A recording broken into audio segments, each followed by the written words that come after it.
Good morning, everyone. Welcome to PW Only IAS.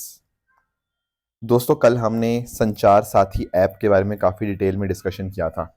हमने discuss किया था कि कैसे सरकार ने मैंडेटरी कर दिया है मोबाइल मैन्युफैक्चरर्स को संचार साथी ऐप सभी स्मार्टफोन्स के ऊपर प्री इंस्टॉल करना। पर अब सरकार ने यहाँ पर यू टर्न लिया है एंड इस पर्टिकुलर ऑर्डर को विथड्रॉ कर दिया गया है। दोस्तों, काफ़ी सारे सोशल मीडिया के ऊपर अक्सर ये बात चल रही थी कि कहीं ना कहीं सरकार लोगों का डेटा पढ़ने की कोशिश कर रही है, स्नूपिंग करने की लोगों की कोशिश कर रही है, राइट। कहीं ना कहीं जो प्रिवेसी है वो कहीं ख़त्म ना हो जाए, इसके ऊपर सरकार को बहुत बड़े स्तर के ऊपर बैकलैश फेस करना पड़ रहा था इंटरनेट के ऊपर। तो सरकार ने ये डिसाइड किया है कि देखो, संचार साथी ऐप आप सबके भले के लिए ही है, पर ये मैंडेटरी वाली जो चीज़ पहले बोली गई थी ना कि सभी मोबाइल मैन्युफैक्चरर्स को मैंडेटरी उसको प्री इंस्टॉल करना होगा, अब सरकार ने इस ऑर्डर को यहाँ पे विड्रॉ कर दिया है। हमारे जो कम्युनिकेशन मिनिस्टर हैं ज्योतिरादित्य सिंधिया जी, उन्होंने यहाँ पर ये बताया कि इस ऐप की सक्सेस लोगों की सपोर्ट के ऊपर डिपेंडेंट है। लोग चाहेंगे डेफिनेटली इसको यहाँ पे करेंगे, इसको अपने फोन्स के अंदर इंस्टॉल। और मैंडेटरी करके इस तरह से ये सही तरीका शायद नहीं भी था। जिसको देखो इंस्टॉल करनी है वो इंस्टॉल करे, जिसको नहीं करना है वो ना करे, right. Plus at the same time it is important कि सरकार और भी कदम ले, ताकि जो भी इश्यूज आते हैं, चाहे किसी एक इंसान के नाम के ऊपर मल्टीपल सिम्स का इशू होना, बहुत सारे ऑनलाइन जो फ्रॉड्स होते हैं, जो फ्रॉड कॉल्स वगैरह आती हैं, उन सबको रोकने के लिए strict action I think definitely लिए जाने चाहिए। अब देखो, सरकार ने यहाँ पर यह भी बताया है कि पिछले एक दिन के अंदर ही 6 लाख सिटीजन ने खुद यहाँ पे इस ऐप को डाउनलोड कर लिया है। तो कहीं ना कहीं लोग भी चाहते हैं शायद इस ऐप को डाउनलोड करना। देखते हैं। देखो, इंपॉर्टेंट ये है कि ना कि लोगों की जो प्रिवेसी है उसके साथ कोई खिलवाड़ ना हो। Eight the same time it is important कि कोई भी इस तरह के जो फ्रॉड्स वगैरह होते हैं, सरकार उसको रोकने के लिए भी डेफिनेटली कदम लेती रहे। दोस्तों, डेट है आज की 4 दिसंबर 2025 एंड आप सभी का स्वागत है आज के प्रीलिम बूस्टर न्यूज़ डिस्कशन में। स्टार्ट करने से पहले मैं आप सबको बता दूं कि अगर आपको इस सेशन की पीडीएफ चाहिए तो आपको मेरे Telegram channel Rishabh Sharma sir PW, यहाँ पर आपको इसकी पीडीएफ देखने को मिल जाएगी। चलिए शुरू करते हैं। पहला जो टॉपिक हमें डिस्कस करना है वो है with regards to GLP-1 drugs के बारे में। दोस्तों, GLP क्या होते हैं? GLP stands for glucagon like peptide 1। Actually आप अंडरस्टैंड करना कि ये मुद्दा है क्या। आज के समय ना बहुत सारी ऐसी मेडिसिन आ रही हैं जो कहीं ना कहीं ड्रग्स कह लो, जिनका इस्तेमाल किया जा रहा है लेट्स से अपने वेट को लॉस करने के लिए। जैसे फॉर एग्जांपल सीमाग्लूटाइड के बारे में आपने सुना होगा, आप पिक्चर में देख भी पा रहे होंगे इसको। तो एक्चुअली में ना जो मोटापे की समस्या है उसको टैकल करने के लिए बहुत सारी आज के समय आपको सिंथेटिक ड्रग्स देखने को मिलती हैं। हालांकि ये जो ड्रग्स हैं ये कहीं ना कहीं आपके जो डायबिटीज़ हैं उसको मैनेज करने के लिए इस्तेमाल होती हैं, बट साथ ही साथ इनका फ़ायदा एक इंसान को मोटापा कम करने के अंदर भी यहाँ पे मिल जाता है। अब WHO ने यहाँ पे कुछ गाइडलाइंस दी हैं इस तरह की GLP-1 वेट लॉस ड्रग्स के रिगार्डिंग। एक बात तो WHO ने ये बोली है कि केवल और केवल ड्रग्स लेना इंपॉर्टेंट नहीं है। मेडिसिन के साथ साथ आपको यहाँ पे प्रॉपर अपनी डाइट मैनेज करना, plus at the same time physical activity programmes का पार्ट बनना, योगा करना, हेल्थ का ध्यान रखना, फिजिकल फिटनेस का ध्यान रखना, वो सारी बातें यहाँ पे इंपॉर्टेंट बन जाती हैं। एक तो ये बात कही है। बाकी देखो, WHO ने कहा है इन पर्टिकुलर ड्रग्स में कोई दिक्कत वाली बात नहीं है, आप ले सकते हो इन ड्रग्स को, पर कहीं ना कहीं यहाँ पे बाकी और प्रिकॉशंस का भी यहाँ पे ध्यान में रखना होगा। बाकी साथ ही साथ यहाँ पे WHO ने एक बात और कही है कि इस तरह की जो दवाइयाँ हैं ना, इनके रिगार्डिंग प्रॉपर पॉलिसीज का बनाया जाना बहुत इंपॉर्टेंट है। क्योंकि अगर मान लो हमने सही पॉलिसीज नहीं ना बनाई तो होगा पता क्या, कुछ लोगों को ये मेडिसिन मिल जाएंगी जिनके पास पैसे होंगे, कुछ लोग जो पैसे अफोर्ड नहीं कर सकते उन तक ये मेडिसिन पहुंच ही नहीं पाएंगी, राइट। तो इसीलिए हमें प्रॉपर पॉलिसीज बनानी होंगी इनके प्राइजेस के रिगार्डिंग, एक्सेस सप्लाई सिस्टम के रिगार्डिंग। और यहाँ पे WHO का ऐसा मानना है कि कहीं ना कहीं जो लाभार्थी होने चाहिए जिनको इनका बेनिफिट मिलना चाहिए 2030 तक, तो कम 10% से भी कम लोगों को एक्चुअल में इसका बेनिफिट मिल पाएगा अगर हमने सब कुछ बढ़िया भी किया। तो कहीं ना कहीं इट इज़ इम्पॉर्टेंट कि ये जो अच्छी मेडिसिन हैं इनको हम इस्तेमाल सही ढंग से करें। दूसरा, सब लोगों को इनका एक्सेस हो, चाहे वो अमीर हो या गरीब हो, ये सारी बातें आपको यहाँ पे पता होनी चाहिए। बाकी देखो, जो बात हुई GLP-1 मेडिसिन की, तो ये ऐसी मेडिकेशंस हैं जो डेवलप करी गई थी फॉर टाइप 2 डायबिटीज, बट इनके साथ ही साथ ये और भी फायदे यहाँ पे दे देती हैं। एक्चुअली पता क्या होता है, इनका काम करने का आप तरीका देखना कि कैसे मोटापा ये कम करने में मदद करती है।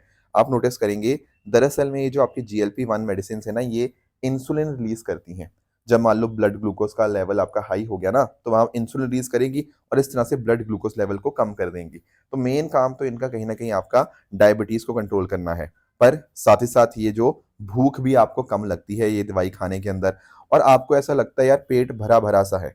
अब पेट भरा भरा सा है, आपको लगता है कि यार भूख नहीं लग रही, तो आप खाना भी कम खाओगे, है ना। उससे कहीं ना कहीं क्या होगा ना, उससे कहीं ना कहीं आप रियलाइज करोगे कि आपका लंबे समय तक जब आप इस तरह से आपका पेट भरा भरा रहेगा, उससे कहीं ना कहीं आपको यहाँ पे सारा चीज़ें आपकी ओवरऑल बॉडी में अच्छा रहेगा, एंड उससे आपको वेट लॉस के अंदर आपको मदद मिलेगी।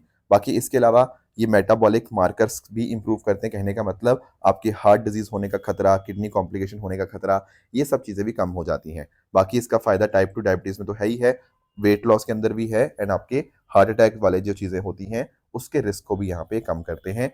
तो ये बातें आपको WHO guidelines on use of GLP-1 medicine के बारे में क्लियर होनी चाहिए। नेक्स्ट आते हैं दोस्तों दूसरे टॉपिक के ऊपर, that is global indices for reforms and growth. इस बात को थोड़ा अंडरस्टैंड करते हैं दोस्तों। हमारे जो minister of state of MoSPI है ना, मोस्पी आपको पता होगा, ministry of statistics and programme implementation, उसके जो मिनिस्टर ऑफ स्टेट हैं, ठीक है, राव इंद्रजीत सिंह जी, उन्होंने राज्यसभा के अंदर कुछ बातें कही। उन्होंने राज्यसभा के अंदर बात करी कि एक तो जो मोस्पी है ना, वो काफी सारे एक्शंस ले रही है, बहुत सारे काम कर रही है, सो दैट भारत का जो डेटा है वो और ज्यादा क्रेडिबल बने। फॉर एग्जाम्पल हमारे जो मिनिस्टर हैं उन्होंने बात करी कि GDP की बात कर लें, CPI कंज्यूमर प्राइस इंडेक्स की बात कर लें, IIP index of industrial production की बात कर लें। यहाँ पर ये सारे के सारे जो आपके इंडेसेस है ना, इनके बेस ईयर चेंजेस किए जाते हैं समय समय के ऊपर, ताकि इंश्योर ये किया जा पाए कि प्रॉपर जो मेथोडोलॉजी में इंप्रूवमेंट हो वो भी हो, और जो करंट टाइम की सिचुएशन है उसको भी यहाँ पे रिफ्लेक्ट करे। तो सरकार और जो मिनिस्ट्री है ये जल वाली ministry of statistics and programme implementation, ये इनके बेस ईयर को चेंज करने के प्रोसेस में है, और सरकार का ऐसा मानना है कि समय समय के ऊपर ये चेंजेस होने चाहिए, ताकि सही अर्थव्यवस्था की सिचुएशन हमें यहाँ पे पता लग पाए। और भी डेटा को बेहतर करने के लिए मोस्टली बहुत सारे कदम ले रही है। उन्हीं में एक इंपॉर्टेंट कदम है global indices for reform and growth initiative. इसका मतलब क्या है, देखो यार कई बार पता क्या होता है, दुनिया भर में कुछ इंडेसेस आते हैं और उसमें भारत की रैंकिंग थोड़ी खराब होती है। तो कहीं ना कहीं हमें देखना पड़ेगा कि यार क्या दिक्कत है। और इसमें जो बात कही गई ना, ये जो 26 इंडेसेस की बात हुई, इसमें कुछ इंडेसेस भारत ने क्रिटिसाइज भी किए थे पास्ट के अंदर। जैसे फॉर एग्जांपल आप लोगों को पता होगा ग्लोबल हंगर इंडेक्स, ठीक है, जो कि concern world wide and world hunger health के द्वारा रिलीज किया जाता है। इसमें भारत की रैंक बहुत खराब है, ठीक है, भारत की सिचुएशन को ये काफी खराब दिखाता है। तो भारत ने कई बार इसको क्रिटिसाइज भी किया। बाकी इसके अलावा आप लोगों ने डेमोक्रेसी इंडेक्स की बात सुनी होगी, है ना, जो कि इकोनॉमिस्ट इंटेलिजेंस यूनिट बात करता है। ये कहीं ना कहीं बात करता है भारत में कि डेमोक्रेसी में थोड़ी दिक्कतें भारत के अंदर आ रही हैं। तो कई ऐसे और भी इंडेसेस हैं। तो भारत यहाँ पे कोशिश ये कर रहा है कि हम इन पर्टिकुलर जो इंडेसेस हैं इनको स्टडी करें, देखें भारत में क्या समस्या है, भारत के डेटा कलेक्शन में क्या समस्याएं हैं, कैसे हम इनको बेहतर कर सकते हैं, क्या भारत में वाकई में हंगर की समस्या है या नहीं है, क्या हमें अपने इंडेसेस में कुछ बदलाव करना है, अपनी रेटिंग को कैसे बेहतर बनाना है। ये सारी चीजों के ऊपर काम करेगा global indices for reform and growth. क्योंकि देखो अगर आपके पास डेटा ही रिलायबल नहीं ना है, तो फिर कोई भी चीज it is like garbage in garbage out. गलत डेटा आपके पास है तो गलत आउटपुट ही आता रहेगा, हम कभी काम ही नहीं कर पाएंगे। तो दरअसल में भारत की स्टैंडिंग को दुनिया भर में इंप्रूव करने के लिए हम चाहते हैं कि इंडस्ट्रीज के अंदर हम भी टॉप के अंदर आए। हम भी चाहेंगे ना कि हमारा ग्लोबल हंगर इंडेक्स में हमारा रैंक अच्छा हो, हम भी चाहेंगे बाकी और जगह के अंदर हमारा रैंक अच्छा हो। तो भाई उसके लिए अपने आप को देखो कि कहाँ कहाँ पे काम करने की जरूरत है, कहाँ कहाँ गैप्स है, हमारा नेशनल डेटा क्या बोलता है, ग्लोबल मेथोडोलॉजी का डेटा कैसे निकालते हैं वो, कैसे हम अपने यहाँ पे कुछ चेंजेस करके अपनी ग्रोथ को, अपनी डेवलपमेंट को, ये सब चीज़ों को बेहतर कर सकते हैं। ये सारी चीज़ें हम यहाँ पे करने जा रहे हैं, राइट। तो यहाँ पर टोटल इस तरह से 26 इंडेसेस हम यहाँ पे कवर करेंगे, जो कि 16 अलग अलग एजेंसीज यहाँ पे निकालती हैं, और इनको 4 थीम्स के अंदर कैटेगराइज किया गया है। एक इकोनॉमी में, एक डेवलपमेंट, गवर्नेंस, इंडस्ट्री, ये 4 चीजों में इन पर्टिकुलर चीजों को हमने कैटेगराइज किया है। तो कौन इसका पूरा काम देखेगा, वो काम देखेगा आपका नीति आयोग। नीति आयोग के अंदर आपका जो development monitoring and evaluation office है ना, वो यहाँ पे इसको देखेगा, इसका नॉलेज पार्टनर के तौर के ऊपर काम करेगा। और अलग अलग मिनिस्ट्रीज को इंक्लूड किया गया है, 17 नोडल मिनिस्ट्रीज हैं, क्योंकि देखो इंडेसेस 26 है ना टोटल, तो उनको देखने के लिए सारा काम यहाँ पे रहेगा। एंड फायदा यही होगा कि दुनिया के सामने ना भारत की क्रेडिबिलिटी निकल के आएगी। अभी IMF ने भी बहुत ज़्यादा तो नहीं, बट कुछ बातें कही हैं कि भारत को समय समय के ऊपर अपना डेटा, अपना सॉरी बेस ईयर अपडेट करना चाहिए, और भारत को भी इनफॉर्मल डेटा को कैप्चर अच्छे ढंग से करना चाहिए। तो ठीक है, हम कर रहे हैं भाई, we are working on it, ठीक है ना। तो कहीं ना कहीं तभी हम यहाँ पे अच्छे रिफॉर्म्स लेकर आ पाएंगे। तो ये सारी बातें हम यहाँ पे कर रहे हैं ताकि अपने गैप्स हम यहाँ पे ढूंढ पाएं अपने डेटा के अंदर, अपने डेटा कलेक्शन के अंदर, और उसको कैसे एक्यूरेट करके दुनिया भर की एजेंसीज के साथ मिलकर हम यहाँ पे काम कर पाएं। ये सारा काम कौन देखेगा? GIRG, global indices for reform and growth initiative. Next आते हैं दोस्तों, डॉक्टर राजेंद्र प्रसाद जी के बारे में थोड़ा डिस्कशन कर लेते हैं। दोस्तों कल यानी 3 दिसंबर को इनका बर्थ एनिवर्सरी थी, एंड इस मौके के ऊपर प्रधानमंत्री जी ने इनको यहाँ पे ट्रिब्यूट पे करी। तो थोड़ा सा हिस्ट्री पर्सपेक्टिव से इनके बारे में हम यहाँ पे जानने की कोशिश करेंगे। दोस्तों राजेंद्र प्रसाद जी भारत के पहले प्रेसिडेंट थे, और साथ ही साथ अगर हम बात करें, he was the longest serving head of state. President के तौर के ऊपर भारत के सबसे लंबे जो शासनकाल रहा, वो जो टाइम पीरियड रहा, वो आपका डॉक्टर राजेंद्र प्रसाद जी का ही रहा। इनका जन्म दोस्तों सीमा बिहार के अंदर हुआ था, एंड साथ ही साथ इनको पर्शियन आती थी, हिंदी और अरिथमेटिक ये काफ़ी जल्दी इन्होंने काफ़ी मास्टर कर ली। बाद में आगे जाके इन्होंने MA करी इकोनॉमिक्स में, एंड लॉ किया इन्होंने कोलकाता से, एंड बाद में जाके ही served as a principal of Langar Singh college Bihar. अब कुछ इनके इंपॉर्टेंट कंट्रीब्यूशन फ्रीडम स्ट्रगल में डिस्कस कर लेते हैं। दोस्तों आप लोग जानते होंगे कि जब गांधी जी भारत वापस आए थे तो उन्होंने बहुत फेमस चंपारण सत्याग्रह किया था, राइट। इसके अंदर डॉक्टर राजेंद्र प्रसाद जी का भी बहुत बहुत इंपॉर्टेंट रोल था। सिमिलरली नॉन कॉपरेशन मूवमेंट को बिहार के अंदर इंपॉर्टेंट रोल लीड करने के अंदर राजेंद्र प्रसाद जी ने निभाया। साथ ही साथ अगर हम बात करें, 1921 के अंदर इन्होंने अपनी जो लॉ की प्रैक्टिस थी वो छोड़ दी और नेशनल कॉलेज पटना को यहाँ पे स्टैब्लिश किया। 1931 में जो आपका सॉल्ट सत्याग्रह हो गया सिविल डिसोबीडियंस मूवमेंट के टाइम के ऊपर, उस समय इनको जेल में डाला गया। इवन 1942 में जब क्विट इंडिया मूवमेंट चलती है, उस टाइम भी इनको जेल में डाला जाता है। साथ ही साथ इन्होंने दोस्तों बिहार विद्यापीठ को भी एस्टेब्लिश किया, ताकि जो इंडिजीनियस एजुकेशन है, जो भारतीय एजुकेशन है, उसको यहाँ पे ये प्रमोट कर पाए। अब ध्यान में रखिएगा कि दरअसल में डॉक्टर राजेंद्र प्रसाद जी ना 3 बार इंडियन नेशनल कांग्रेस के प्रेसिडेंट रहे। ये देखो स्टोरी बड़ी इंटरेस्टिंग है, आप इस बात को अंडरस्टैंड करना। एक तो 1934 में जो बॉम्बे सेशन था, उसके तो प्रेसिडेंट थे ही थे। अब 1939 में क्या होता है ना, 1939 में होता है त्रिपुरी सेशन। अब ये जो सेशन था, ये थोड़ा कंट्रोवर्सी में आ गया। क्यों? क्योंकि एक्चुअल में ना यहाँ पर जो प्रेसिडेंट चुने गए थे, वो सुभाष चंद्र बोस जी थे, ठीक है। और सुभाष चंद्र बोस जी ने दरअसल में पत्ताबी सीतारमैया इनको हरा दिया था। पत्ताबी सीतारमैया जी को जो सपोर्ट कर रहे थे, वो गांधी जी सपोर्ट कर रहे थे। अब सुभाष चंद्र बोस जी ने रिजाइन कर दिया इसके बाद, क्योंकि वो गांधी जी की बहुत ज़्यादा रिस्पेक्ट करते थे, थोड़ा बहुत डिफरेंसेस आ गए थे, तो बोस जी ने यहाँ पे रिजाइन कर दिया। और बोस के रेजिग्नेशन के बाद यहाँ पे राजेंद्र प्रसाद जी को यहाँ पे प्रेसिडेंट चुना गया। 1939 में प्रेसिडेंट आपके राजेंद्र प्रसाद जी ही थे, एंड उसके बाद भारत की आज़ादी के बाद 1947 के अंदर वो प्रेसिडेंट बनते हैं। इसके साथ ही साथ दोस्तों अगर हम बात करें कॉन्स्टिट्यूंट असेंबली की, तो कॉन्स्टिट्यूंट असेंबली का जो पहली मीटिंग होती है ना, 9 दिसंबर 1946, उस समय डॉक्टर सच्चिदानंद सिन्हा जी को यहाँ पे इंटरिम प्रेसिडेंट चुना जाता है। बट उसके 2 दिन बाद यानी कि 11 दिसंबर 1946 को यहाँ पर परमानेंट प्रेसिडेंट चुना जाता है डॉक्टर राजेंद्र प्रसाद जी को। ये बात भी आपको क्लियर होनी चाहिए। इन्होंने काफ़ी सारी कमेटीज को भी लीड किया, जैसे for example ad hoc committee on national flag, rules of procedure committee, finance and staff committee, steering committee, and साथ ही साथ इन्होंने बहुत सारे कुछ अच्छे अच्छे वर्क्स, मतलब कुछ बुक्स इन्हें लिखी, जैसे for example Satyagraha at Champaran, आत्मकथा, इंडिया डिवाइडेड, बापू के कदमों में, सिंस इंडिपेंडेंस, ये सारे इनके इंपॉर्टेंट आपको वर्क्स देखने को मिल जाते हैं। बाकी आप ध्यान रखिएगा, बहुत लंबे टाइम तक इन्होंने as a president of India serve किया, एंड ये एकमात्र ऐसे भारतीय प्रेसिडेंट हैं जो 2 बार इलेक्ट हुए, 1952 में भी और 1957 में, और लगभग इस तरह से 12 साल उन्होंने यहाँ पे देश के प्रेसिडेंट के तौर के ऊपर यहाँ पे काम किया। आपको जो राष्ट्रपति भवन के अंदर मुगल गार्डन देखने को मिलते हैं, जिनका अब नाम बदल के अमृत उद्यान हो गया है, उनका पब्लिक के लिए ओपन अप किया गया बाय डॉक्टर राजेंद्र प्रसाद जी ही, और साथ साथ इनको 1962 के अंदर भारत रत्न से नवाजा गया, और इसके बाद इन्होंने कहीं ना कहीं पॉलिटिक्स से यहाँ पे रिटायरमेंट भी ले ली। तो ये सारे काम थे डॉक्टर राजेंद्र प्रसाद जी के, बहुत इंपॉर्टेंट का कॉन्ट्रीब्यूशन रहा है देश की फ्रीडम स्ट्रगल के अंदर। नेक्स्ट आते हैं दोस्तों, अगला टॉपिक हमारे सामने है नेशनल लेजिस्लेटिव इंडेक्स। देखो जो पार्लियामेंट का तो आपको काम पता ही है कि लोकसभा राज्यसभा का काम है डिबेट एंड डिस्कशन करना, अलग अलग बिल्स किस तरह से पास हो रहे हैं, क्या वो कमेटीज के पास जा रहे हैं, प्रॉपर स्क्रूटनी हो रही है नहीं हो रही, ये सब चीजें हम देखते हैं।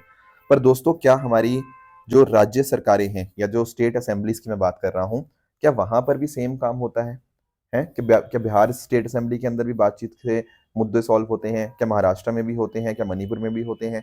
कहीं ना कहीं इसको देखने के लिए, इसको अंडरस्टैंड करने के लिए हमारी सरकार लाने जा रही है नेशनल लेजिस्लेटिव इंडेक्स। हमारी स्टेट असेंबली, हमारे लेजिस्लेटिव काउंसिल्स कैसा काम कर रहे हैं, किस तरह से बिल्स पास किए जा रहे हैं, प्रॉपर चर्चा हो रही है नहीं हो रही, उसके हिसाब से हमारे जो अलग अलग स्टेट असेंबलीज और लेजिस्लेटिव काउंसिल है ना, उनको यहाँ पर हम रैंकिंग देंगे।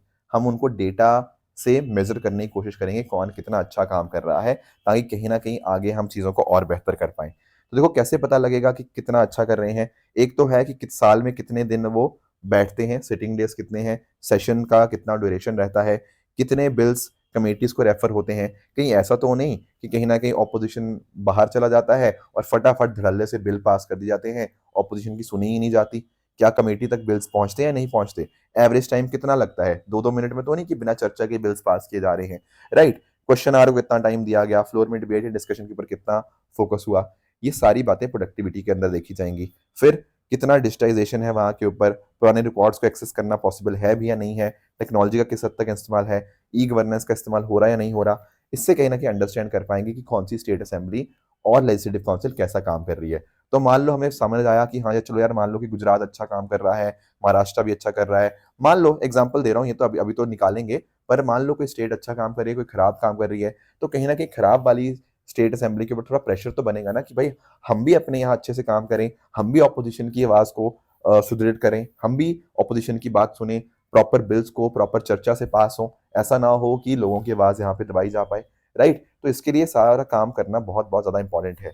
बाकी साथ ही साथ जो स्पीकर का रोल है वो भी यहाँ पे इम्पोर्टेंट, बहुत इंपॉर्टेंट है, उसको फर्दर स्ट्रेंथन हम यहाँ पे करेंगे। कहीं ना कहीं जो अलग अलग स्टेट्स के बीच में कुछ कमियां हैं, उन कमियों को भी हम यहाँ पे पूरा करने की कोशिश करेंगे। यही है नेशनल लेजिस्लेटिव इंडेक्स और इसी को सरकार यहाँ पे लाने जा रही है। नेक्स्ट आते हैं दोस्तों अगले टॉपिक पे, दैट इज रेज बेट। कुछ दिन पहले ना हमने एक कोलंबिया यूनिवर्सिटी के बारे में अंडरस्टैंड किया था, उसके वर्ड ऑफ द ईयर को, बट अब ऑक्सफोर्ड डिक्शनरी का वर्ड ऑफ द ईयर आया है जिसका नाम है रेज बेट। इसका मतलब क्या होता है? देखो एक्चुअली पता क्या होता है, देखो मैं आपको पहले एक सिंपल एग्जांपल से एक्सप्लेन करता हूँ, फिर उसको रेज बेट में आपको समझाऊंगा। देखो कई बार पता क्या होता है, आप लोग भी ना यूट्यूब के ऊपर, आप जैसे जो यूपीएससी स्टूडेंट्स की बात कर रहा हूँ, कई बार वो ना ऐसी थंबनेल देखते हैं कि ये नहीं किया तो नहीं होगा यूपीएससी, ऐसा कर लिया तो 15 दिन में यूपीएससी क्लियर, है ना? अब ये तो देखो बेट होती है, बेट, ठीक है, जिसको हम बोलते हैं क्लिक बेट, कि आप इसको देख के करोगे कि चलो भाई देख ही लेते हैं, ये बुक पढ़ ली तो सारा का सारा तो कल बन जाओगे आईएएस ऑफिसर, है ना? ये होता है क्लिक बेट। पर रेज होता है गुस्से वाला, गुस्से वाला। एक्चुअली पता क्या है, चाहे आप यूट्यूब की बात कर लो, इंस्टा की बात कर लो और बाकी चीजों की बात कर लो, वहां पर भी ना ऐसे ऐसे थंबनेल होते हैं जिनको देख के ना लोगों के अंदर गुस्सा आए। और गुस्सा लाने की कोशिश क्यों कर रहे हैं थंबनेल? ये थंबनेल गुस्सा इसलिए लाने की कोशिश कर रहे हैं क्योंकि इससे आते हैं व्यूज, ठीक है ना? कि मान लो यहाँ थंबनेल पे लिख दिया कि मोदी जी ने सुनाया मुसलमानों को कुछ, या राहुल गांधी जी ने हिंदुओं के खिलाफ कुछ भड़काया, है ना? ऐसी कुछ बातें बोल दी, होगा कुछ भी नहीं उस वीडियो के अंदर, पर कहीं ना कहीं जब एक बंदा इस वीडियो को, थंबनेल को देखेगा ना, उसके अंदर गुस्सा आएगा कि भाई ये बंदा कर क्या रहा है ना? मतलब इस तरह से उसको लगेगा, तो वो वीडियो को क्लिक करेगा, उसके अंदर फिर उनको भड़काया जाएगा, उनके अंदर गुस्सा लेकर आया जाएगा, धर्मों के बीच में अशांति पैदा करने की कोशिश करी जाएगी। तो कहीं ना कहीं ये चीजें आती हैं रेज बेट के अंदर, ठीक है ना? तो ऐसा ऑनलाइन कंटेंट जो कहीं ना कहीं गुस्से को, आउटरेज को, फ्रस्ट्रेशन को दिखाने की कोशिश करती है, क्यों? क्योंकि भाई उनको एंगेजमेंट चाहिए, उनको क्लिक्स चाहिए, उनको व्यूज चाहिए, बस बस बस, ठीक है ना? अब इसमें ना देखो, मैं ऑनेस्टली, मैं ये बात मुझे पता नहीं बोलनी चाहिए नहीं बोलनी चाहिए, पर मैंने खुद कई बार ऐसा देखा है कि बहुत सारे ऐसे चीजें आती हैं यूट्यूब के ऊपर भी, जो पता नहीं यूपीएससी स्टडी के नाम के ऊपर ये धर्मों की डिस्कशन या फिर इस तरह की डिस्कशन होती है, जो कहीं ना कहीं लोगों को बांटने का काम करती है। अब कहीं ना कहीं इट इज टाइम कि इट इज इंपॉर्टेंट कि आप लोग तो समझदार लोग हो, आप देखो कि कौन सा कंटेंट रेलेवेंट कंटेंट है, कौन सा नहीं है, ठीक है? सिंपली और सिंपली बहुत सारी वीडियोस इसलिए बनाई जा रही हैं कि एंगेजमेंट आए, व्यूज आए, लोग क्लिक करें, उस चक्कर में पता नहीं कैसी तैयारी चल रही है, ठीक है? बट एनीवेज, ये रेज बेट का मतलब यही होता है कि सामने वाले को गुस्सा दिलाया जाता है। पॉलिटिक्स के रिगार्डिंग हो गया, सोशल बिहेवियर के अंदर हो गया, कॉन्स्पिरेसी थ्योरीज फ्लोट करी जाती हैं, कोई सिर पैर नहीं होता उनका, बस थ्योरीज यहाँ पे फ्लोट करी जाती हैं पोलराइजिंग वाली, ठीक है? क्यों? क्योंकि इसमें एल्गोरिथम ऐसा है, अगर आप प्रोवोकेटिव कंटेंट बनाएंगे ना, अगर आप इस तरह से लोगों को प्रोवोक करने की कोशिश करेंगे तो कहीं ना कहीं यहाँ पे व्यूज ज्यादा आते ही आते हैं। That is a fact. ठीक है, और इसीलिए इस तरह के कंटेंट यहाँ पे बनाए जाते हैं। कुछ लोग फियर ऑफ मिसिंग आउट करते हैं कि तुमने ये नहीं किया, बाकी सब देखो देखो क्या क्या कर रहे हैं, यहाँ पर ये काम कर लोगे, तुम सब लोग भाग रहे हैं, तुम पीछे छूट रहे हो। तो ऐसा कंटेंट भी बनाया जाता है जानबूझे, क्योंकि उससे व्यूज ज्यादा आते हैं। तो कहीं ना कहीं इससे आपके ना गुस्से को, आपसे पैसा कमाने की कोशिश है, आपका गुस्सा, आपको गुस्सा दिला दिया, खुद उन लोगों ने पैसा कमा लिया। ठीक है ना, तो ये सारी चीजों को हम बोलते हैं रेज बेट। ये आज के समय बहुत ज्यादा बढ़ता ही जा रहा है, और इसीलिए यहाँ पर ऑक्सफोर्ड डिक्शनरी ने इसको वर्ड ऑफ द ईयर के नाम के ऊपर घोषित किया है। ठीक है, तो ये कुछ बातें हैं जो आपको यहाँ पे पता होनी चाहिए। एक और टॉपिक हमें छोटा सा डिस्कस करना है, वो है एक्साइज एक्विवरिन के बारे में। दोस्तों एक्साइज एक्विवरिन, ये जो वर्ड आया है ना, ये इक्विवरिन, इसका मतलब होता है फ्रेंड्स। ठीक है, जो आपकी मालदीव्स की जो लैंग्वेज है ना, देहवी लैंग्वेज, उसके अंदर इस वर्ड का मतलब मीनिंग होता है फ्रेंड्स। तो भारत और मालदीव्स के बीच में ये हर साल होने वाली बायलैटरल मिलिट्री एक्सरसाइज है, जो कि 2009 में स्टार्ट हुई।